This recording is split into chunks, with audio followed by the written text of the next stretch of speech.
7 feet in diameter. So that's an intermediate step. You could use it for an upper stage. Nuclear energy, I mean, after all, the Nautilus went underwater as a nuclear-powered submarine back in the 50s, for goodness sakes. So it's not unheard of to use nuclear energy. Do you know that we have nuclear-powered aircraft carriers? I mean, they don't belong to me, but the United States government has them. Can go for 18 years without refueling? Yeah, that's right. 18 years without fueling. What? 18 years without fueling, but they do have to stop for food because it's hard to carry 18 years worth of food. And you got. That's right. But we were talking about the speed of light. Getting halfway there, getting a third of the way there. 300,000. What should we judge? 60,000 miles per second. That is what? 20 times faster than our fastest rockets? Well, yeah, and that's the point. That it's not like you need to be a dreamer reaching into the future hundreds of years in your dreams to see how we're going to do this. This is the real world we live in. I mean, and I mentioned fusion before. We've created fusion devices. The first one must have been a shock to the aliens. Can you imagine 1952, out in the middle of the Pacific, all these ships going down there, and they set off Mike at the end of October 1952. Power level, energy release level, it was 10 million tons of TNT equivalent. 10 million tons. That really, and the fireball was only 3 miles wide. I mean, we're not talking a little firecracker here. And, a big bomb during World War II, not too many, less than 10 years earlier, was 10 tons of TNT equivalent, a 10-ton blockbuster. And people act as if none of these things had happened. I just watched a little thing on my computer today. We've had over 2,000 nuclear weapons exploded on this planet. Yeah, that's a lot. Well, I mention it only because some people say, well, why would somebody come here? What's his name? Stephen Hawking was saying, we shouldn't let the aliens know we're here. Of course, they've been here, but we don't talk about that.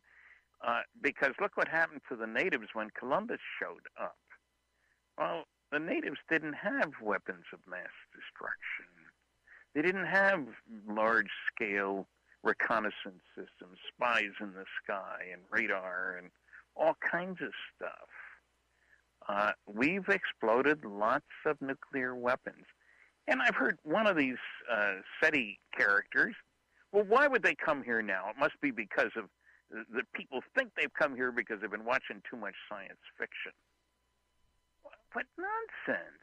For the first time, the last 50 years anyway, we show signs of being able to go to other stars and take our brand of friendship out there. If you were an alien, wouldn't you be concerned?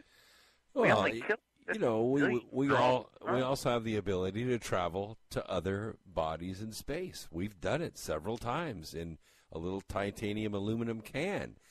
I just heard Buzz Aldrin tell his story of Apollo 11 when he called Mission Control because they looked out the window and noticed that there was something out there, and they had jettisoned their final stage 2 days earlier. But they called Mission Control because they discussed among themselves that, look, we can't just call Mission Control and say, Houston, we have something outside of our window. So they decided among themselves that they would call and say, Houston, Mission Control, what's the location of the SB-1? That's their final stage. And Houston answered back about 6,000 nautical miles. It never registered with Houston because I guess it was really hectic there and the communication was kind of gravelly anyway because nobody came back and said, why do you ask? They didn't want the answer to that. Yeah, but as it turns out, and Buzz was talking about this on the documentary on the Science Channel, almost all the Apollo members that went out into space around the moon and back or landed on the moon report craft following them, not for minutes, for hours going to the moon.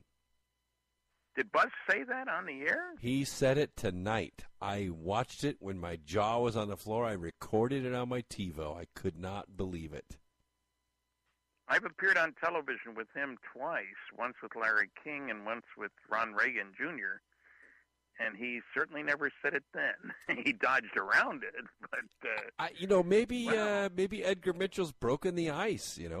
He's been really vocal the last year, and but I couldn't believe it. This was just recorded just a couple of months ago, and I said to myself, that's Buzz Aldrin. I cannot believe he just said they called Houston and said, where's the SB-1? Because outside their window, and they were looking at it with a telescope out the window of the craft.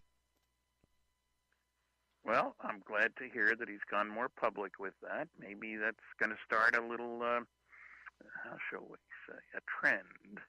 Yeah, a trend, maybe. These people, and I'm sure he signed papers and agreed never to talk about it. He said he spoke about it in debriefing, when they returned to Earth. But, he was probably advised at that time, never say another word about this as long as you live.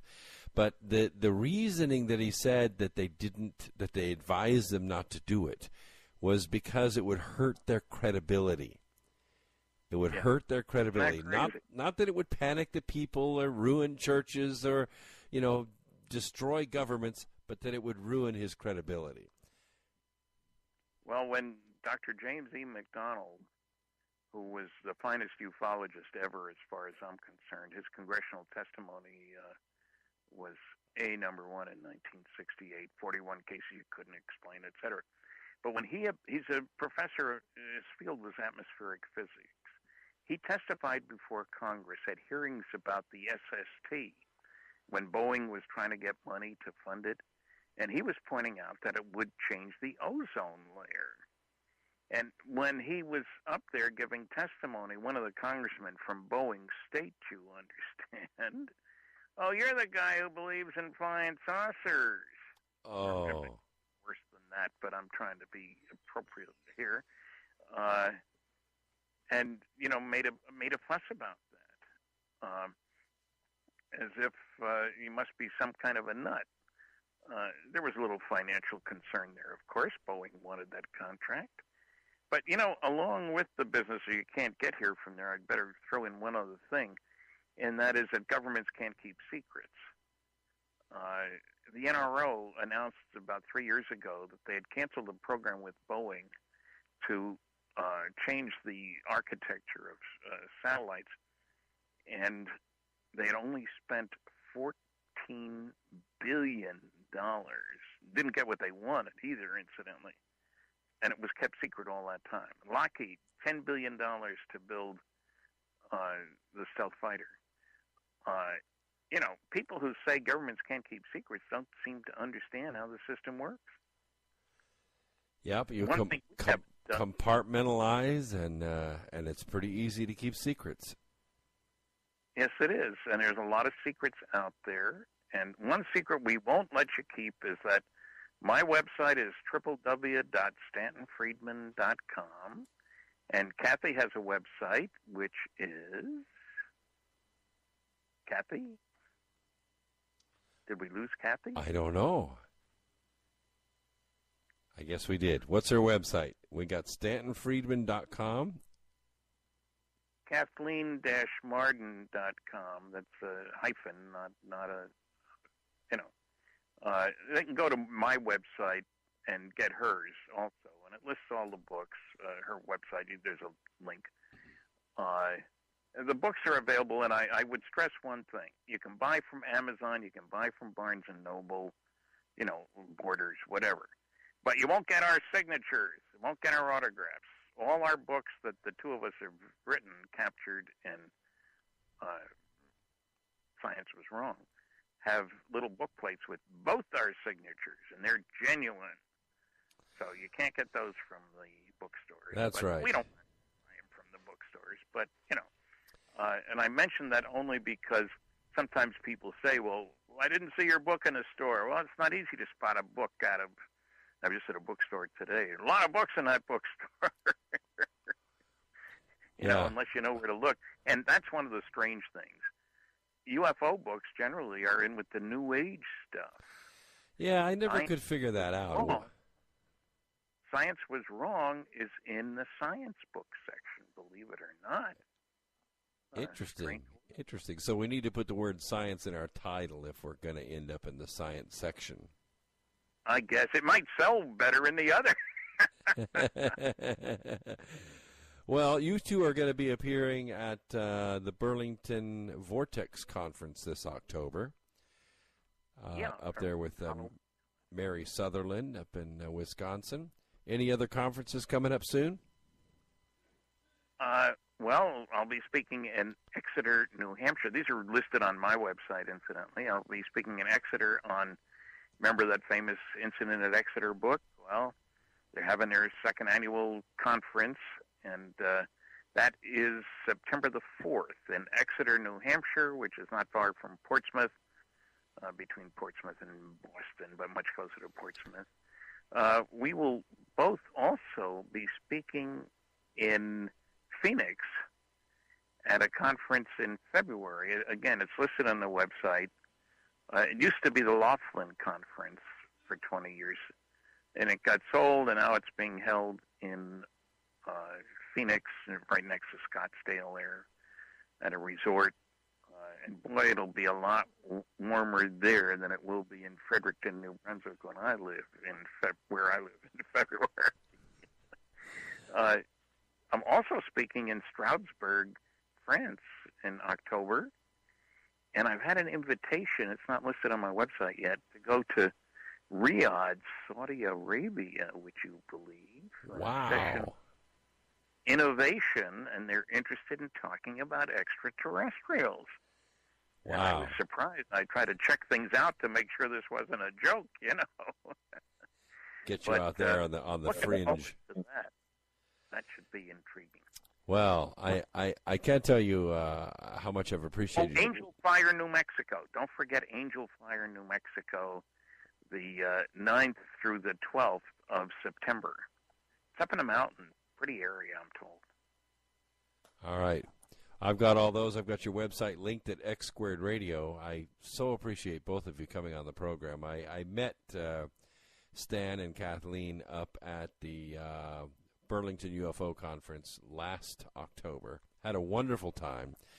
And if you get a chance to make your way up there, you can really get up close and personal if you want to get to know two of the more famous spokesmen in this genre. Really enjoyable time, and I really appreciate you coming on the program, and I love the work you're doing out there. Thanks much for having us. All right, have a good evening, sir. Bye-bye.